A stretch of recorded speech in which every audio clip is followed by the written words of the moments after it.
বীরভূমের মধ্যে অবস্থিত সাধক বামাখ্যাপার অন্যতম সিদ্ধপীঠ তারাপীঠ। প্রত্যেক বছর এই তারাপীঠ মন্দিরে দর্শনের জন্য দেশ বিদেশের বহু পর্যটক ছুটে আসেন। বিশেষ করে ভাদ্র মাসের কৌশিক অমাবস্যায় লক্ষ লক্ষ পর্যটক ভিড় জমান মন্দিরে।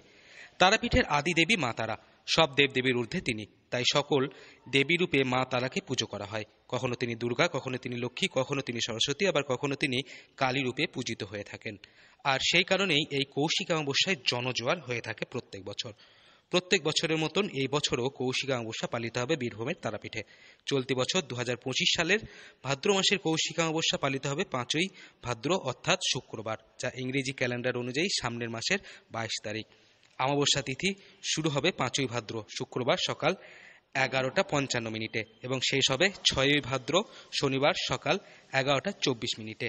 আর এই মেগা উৎসবের জন্য তারাপীঠ রামপুরহাট উন্নয়ন প্রশাসনিক ভবনে একটি প্রশাসনিক বৈঠকের আয়োজন করা হয়। নিলে আরও সুষ্ঠুভাবে কৌশিক অমাবস্যা পালন করা হয়, সেই জন্য সর্বস্তরের মানুষকে যারা ইনভলভ থাকেন তাদের সবাইকে নিয়ে এই সভাটা হয়েছে।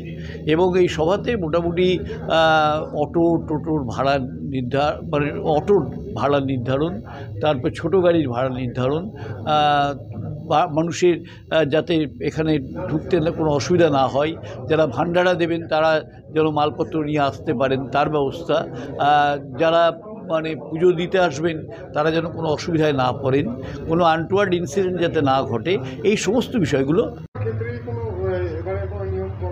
না, যেমন সিস্টেমে চলে আসে সেভাবেই হবে, সেই সিস্টেমে মন্দিরে পুজো হবে যাতে সবাই দর্শন পায়। কারণ অত ভিড়ের মধ্যে তো মানুষকে দাঁড় করিয়ে রেখে কিছু হবে না, তার মধ্যে মানুষকে একটু অসুবিধা মেনে নিতে হবে। কারণ দেখুন লক্ষ লক্ষ মানুষ, একটা লোক এসে যদি দাঁড়িয়ে পড়ে সে ভালো করে দর্শন করবে, বেরোবে, প্রচুর টাইম লাগতে পারে। রানিং অবস্থাতে দর্শন করতে করতে মানুষ বেরোবে। প্রশাসনিক বৈঠকে সিদ্ধান্ত গ্রহণ করা হয় প্রত্যেক বছর 3 দিনের জন্য হোটেল বুকিংয়ের প্যাকেজ করা হয়ে থাকে। সেইখানে যে কোনো বড় হোটেলে খরচা পড়ে যায় অনেকটাই বেশি, আর মূলত মধ্যবিত্তদের এত টাকার বিনিময়ে তারাপীঠে হোটেল ভাড়া করে থাকা সম্ভব হয়ে ওঠে না। আর সেই কারণেই গত কয়েক বছর থেকে কৌশিক অমাবস্যায় পর্যটকদের সংখ্যা তুলনামূলকভাবে অনেকটাই কম দেখা গেছে। আর সেই বিষয় মাথায় রেখেই এবার সিদ্ধান্ত গ্রহণ করা হয়েছে 3 দিনের জন্য প্যাকেজ রাখা যাবে না। কেউ যদি একদিন এসে থাকতে চান তাহলে তাদের একদিন থেকে ভাড়া দিয়ে তারা যেতে পারেন। চাইছি কটার সময় গাড়ি বন্ধ করা? গাড়ি বন্ধ রাত্রি 1টা, মানে 21 তারিখ রাত গাড়ি 1টা। তারপরে যদি দেখা যায় যে চিলার মাঠ ফাঁকা আছে, এখনও গাড়ি ঢোকানো যেতে পারে, তারা অটো মানে টোটো চলবে না, অটো চলবে।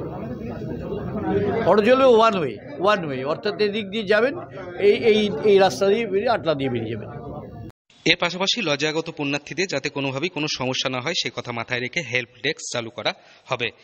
এর পাশাপাশি গোটা তারাপীঠ চত্বর জুড়ে 130টিরও বেশি সিসিটিভি ক্যামেরা থাকবে মোড়ে মোড়ে ওয়াচ টাওয়ার, অ্যাম্বুলেন্স পরিষেবা থেকে শুরু করে দমকল পরিষেবা সবকিছুই থাকবে এই কৌশিক অমাবস্যা উপলক্ষে। বীরভূম থেকে সৌভিক রায় রিপোর্ট, লোকাল 18 বাংলা।